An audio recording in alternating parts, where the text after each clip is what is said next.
इस समय की बड़ी खबर के साथ बुलेटिन की शुरुआत करेंगे। दिल्ली विधानसभा की सुरक्षा में बड़ी सेंध। विधानसभा के भीतर घुसी कार, विधानसभा का गेट तोड़कर ये कार घुसी। पीलीभीत नंबर की है ये कार और अब कार का नंबर जो है वो बता दें आपको, UP 26 AZ 8090। विधानसभा के भीतर ये कार घुसी है और गेट तोड़कर ये कार घुसी है। तो विधानसभा की सिक्योरिटी को लेकर ये एक बड़ी सेंध है। कौन था ये शख्स, ये अभी हम जानकारी का इंतजार कर रहे हैं। जैसे ही हमारा रिपोर्टर जुड़ेगा हमको और जानकारी मिलेगी। दिल्ली पुलिस का क्या कुछ कहना है इस सब को लेकर, तो देखिए किस तरीके से ये विधानसभा का गेट तोड़कर एक अज्ञात कार जो है वो विधानसभा परिसर में घुस गई है। संदिग्ध गुलदस्ता यहां से बरामद हुआ है। जांच में अब FSL की टीम जुटी हुई है। स्पीकर से मिलना चाहता था और मिलने का ये कौन सा अनूठा तरीका निकाला, ये तो अब जब इस शख्स की गिरफ्तारी होगी तभी जानकारी मिलेगी। लेकिन ये एक बड़ा सिक्योरिटी ब्रीच है और विधानसभा, दिल्ली विधानसभा में जो कि हाई सिक्योर्ड जोन है वहां पर इस तरीके का हमला। नीरज गौड़ जी न्यूज संवाददाता मेरे साथ जुड़ रहे हैं। नीरज, क्या अपडेट? काफी देर हो गई है ये कार घुसे हुए विधानसभा में, अभी तक तो पुलिस की जांच में कुछ शुरुआती जांच में क्या कुछ निकल कर आ रहा है, कोई जानकारी आपके पास?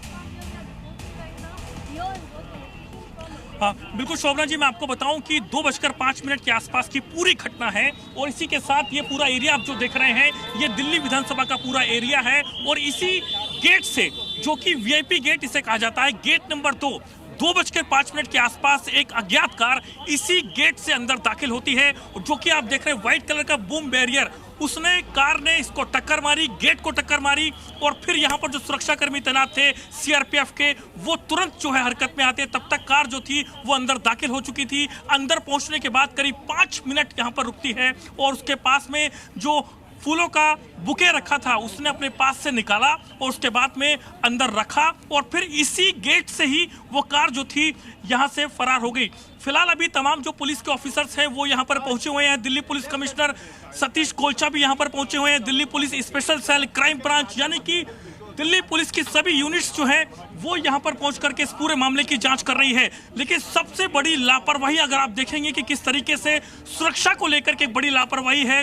कुछ दिनों पहले ही दिल्ली विधानसभा को लेकर के बम थ्रेट का जो ईमेल था वो भी यहाँ पर आया था और उसके बाद में यहाँ पर इस तरीके से एक अज्ञात कार। नहीं, नीरज, मुझे एक बात ये समझ में नहीं आ रही है कि आपने अमूमन देखा होगा कि इस तरीके के हमले अगर कहीं विदेश में हो जाए तो देखते ही गोली मार दी जाती है। CRPF के जवान बंदूकों से लैस होते हैं, वो ट्रेंड होते हैं। फिर इस तरीके से वो आदमी बाकायदा गेट तोड़कर अंदर आता है और फरार हो जाता है और CRPF हाथ पर हाथ रख के खड़े हुई है। तो फिर ऐसी सिक्योरिटी की, ऐसी सुरक्षा का फायदा क्या है? बंदूकों का फायदा क्या है आपके हाथ में? बिल्कुल सही कहा आपने, बिल्कुल सही कहा आपने, क्योंकि जिस तरीके से वो अज्ञात कार अंदर दाखिल होती है, अगर उसमें कोई ऐसा शख्स होता कि वो लगातार फायरिंग करता तो कहीं ना कहीं लोगों को यहाँ पर नुकसान पहुंचा सकता था। लेकिन यहाँ पर जब तक कि CRPF के जवान अपनी हरकत में आते तब तक उसका जो मकसद था उसको उसने कामयाब किया। बिल्कुल ठीक है नीरज, आप नजर बना के रखिए, जैसे ही कोई अपडेट होगा मैं आपको